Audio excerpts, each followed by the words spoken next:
Hey everyone, welcome back to another quick how-to. In this video, we're going to show you how you can delete your story on TikTok.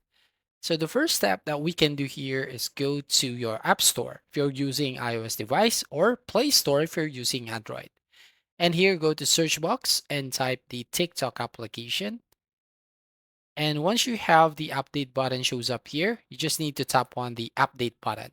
Once done, tap on open and here is your TikTok application.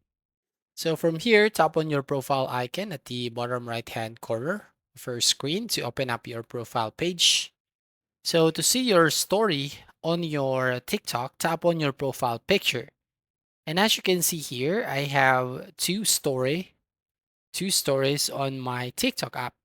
So if you want to delete this one, all you have to do is you just have to tap on the delete icon at the right side of your screen right over here.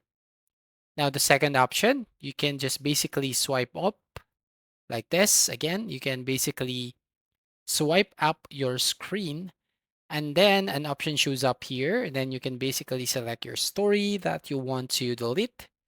So for example, I want to delete this one and then tap on the trash bin icon at the top left. And to confirm, tap on the delete button.